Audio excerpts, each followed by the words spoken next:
भारताच्या सरन्यायाधीशांनी न्यायालयात खुर्चीवर बसून देशातल्या बेरोजगार तरुणांना झुरळ म्हटलं.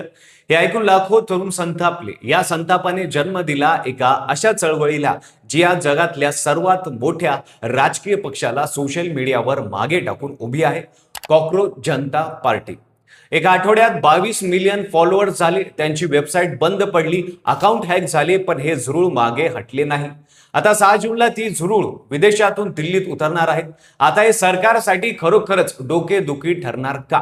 त्यांचे आंदोलन होणार का? त्यांच्या आंदोलनाला पोलीस परमिशन नसताना आंदोलन झाले तर पोलीस काय ऍक्शन घेणार? या कॉकरोच जनता पार्टीला फंडिंग कोण करत आहे? सविस्तर पाहूया व्हिडिओच्या माध्यमातून. नमस्कार, मी पंकज आणि तुम्ही पाहताय कसं काय. 15 मे 2026 चा दिवस. सर्वोच्च न्यायालयात एका सुनावणी सुरू होती. त्या दरम्यान भारताचे सरन्यायाधीश न्यायमूर्ती सूर्यकांत यांनी एक स्टेटमेंट केलं. ते संपूर्ण देशात वणव्यासारखं पसरलं. ते म्हणाले की बेरोजगार तरुण झुरळासारखे आहेत. नंतर स्पष्टीकरण दिलं की ते जे काही बोलले ते बनावट पदव्या मिळवण्यासाठी होतं, पण तोपर्यंत उशीर झाला होता. दुसऱ्या दिवशी अमेरिकेत बोस्टन युनिव्हर्सिटीतील शिकणाऱ्या अभिजित दिपके नावाच्या एका तरुणाने इंस्टाग्रामवर एक पेज सुरू केलं. नाव होतं कॉकरोच जनता पार्टी, CGP. सुरुवातीला फॉलोअर 0 होते, पण जनरेशन झेडनं ही चळवळ उचलून धरली आणि रात्रभरात लाखो लोक या पेजवर आले. नीट, CUET, CBSE, SSC या परीक्षांमध्ये झालेला पेपर लीकमुळे आधीच संतापलेल्या तरुणांनी या आंदोलनाला सपोर्ट केला. नीट UG 2026 ची परीक्षा 3 मे रोजी झाली. काही दिवसातच पेपर लीक झाल्याचे आरोप सुरू झाले आणि सरकारला ती परीक्षा रद्द करावी लागली.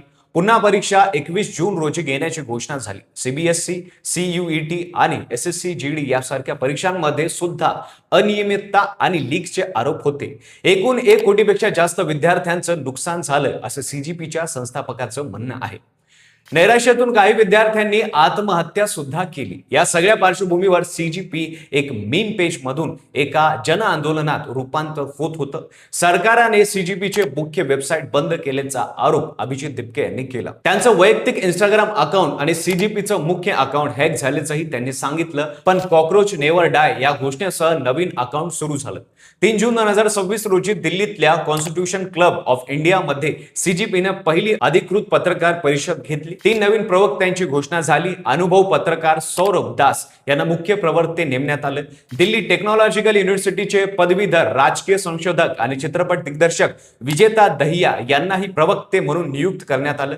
लंडन मधील मॅकेन्जी कंपनीत स्ट्रॅटेजिक मॅनेजमेंट सल्लागार म्हणून काम केलेले IIT कानपूरचे माजी विद्यार्थी आशुतोष रांका हे तिसरे प्रवक्ते आहेत. विशेष म्हणजे हे तिन्ही चेहरे यापूर्वी कधी राजकारणात नव्हते. एक पत्रकार, एक संशोधक दिग्दर्शक आणि एक कॉर्पोरेट सल्लागार. या तिघांनाही मिळून CGPच्या मागण्या आणि योजना देशांसमोर मांडल्या. पत्रकार परिषद सर्वात महत्वाचा प्रश्न होता तो फंडिंगचा. अनेक माजी सरकारी अधिकारी आणि शिक्षण तज्ञांनी CGP वर आरोप केला होता की ही एक स्वतंत्र नागरिक चळवळ नसून आम आदमी पार्टीशी कनेक्टेड असलेला राजकीय प्रकल्प आहे. कारण होतं अभिजित दिपके यांचं आपशी पूर्वी असलेलं कनेक्शन. मुख्य प्रवक्ते सौरभ दास म्हणाले की व्यासपीठावर जो बॅनर आहे तो फक्त 200 रुपयात तयार झाला. इथे बसलेल्या प्रत्येकाने 1 रुपया दिला असता तरी तो खर्च निघाला असता. CGPच्या अधिकृत वेबसाईटवर लिहिलं आहे 0 स्पॉन्सर 1 लार्ज स्टबन स्वॉर्म, म्हणजे कोणतेही मोठं स्पॉन्सर नाही. आशुतोष रांका यांनी थेट सांगितलं की जे प्रश्न विचारतात त्यांना देशद्रोही किंवा पाकिस्तानी म्हणून हिणवण्याची पद्धत भाजपच्या इकोसिस्टमनं तयार केली आहे. दिपके यांच्या परदेशी शिक्षणावर षडयंत्राचा आरोप करणाऱ्या सौरभ दास यांनी ज्या विचारला की मंत्र्यांची मुलं परदेशात शिकतात तेव्हा त्यांच्यावर असे प्रश्न का नाही उठत. आणि सर्वात मोठा धक्का म्हणजे सोनम वांगचुक यांचा पाठिंबा. 2 जूनला सोनम वांगचुक यांनी सोशल मीडियावर जाहीर केलं जर धर्मेंद्र प्रधान यांनी 5 जून पर्यंत राजीनामा दिला नाही तर 6 जूनला CGP सोबत जंतर मंतरवर येतील. शिक्षण सुधारणा आणि युवा हक्कांसाठी लढणाऱ्या वांगचुक यांचा पाठिंबा म्हणजे CGP साठी मोठी ताकद निर्माण होणार आहे. केंद्र सरकारने 2 जूनला CBSE अध्यक्ष राहुल सिंग आणि सचिव हिमांशु गुप्ता यांची बदली केली, पण CGPनं हे पाऊल म्हणजे आय वॉश असल्याचं सांगितलं. ते म्हणाले की अधिकाऱ्यांची बदली म्हणजे शिक्षा नाही, त्यांना निलंबित सुद्धा केलं नाही. त्यांना खरी शिक्षा म्हणजे शिक्षण मंत्र्यांचा राजीनामा.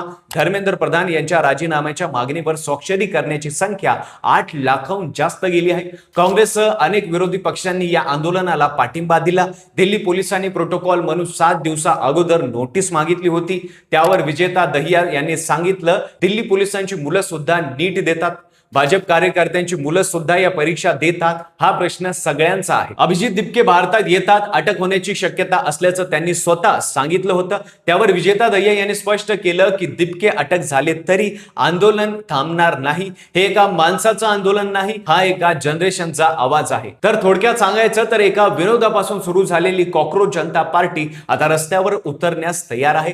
डिजिटल मध्ये असलेली ताकद प्रत्यक्ष मैदानात टिकेल का, हा खरा प्रश्न आहे. आजपर्यंत अनेक सोशल मीडिया चळवळी या उत्साहाने सुरू झाल्या आणि वेळ गेल्यावर विरून गेल्या. पण यावेळी विद्यार्थ्यांचा राग, परीक्षांचं नुकसान आणि करोडो तरुणांची निराशा यांनी या चळवळीला वेगळा धार दिला का? फंडिंगचा प्रश्न, राजकीय संबंधांचे आरोप आणि संघटनेचा अभाव हे सीजीपी समोरचे खरे आव्हान आहेत. पण सरकारने वेबसाईट बंद केली, अकाउंट हॅक झाले तरी ही चळवळ पुन्हा उभी राहिली. सुरू खरंच मेले नाहीत. आता प्रश्न हा उरतो की 6 जूनचं जंतर मंतर केवळ एक फॉलो ठरेल का, की खऱ्या अर्थानं भारताच्या शिक्षण व्यवस्थेचं बदल घडण्यासाठी ताकद या पिढीत आहे? तुम्हाला काय वाटतं ते आम्हाला कमेंट मध्ये नक्की सांगा. आणि हा व्हिडिओ आवडला असेल तर लाईक करा. चॅनलवर नवीन असाल तर चॅनलला सबस्क्राईब करायला विसरू नका आणि पाहत राहा फक्त कसं काय.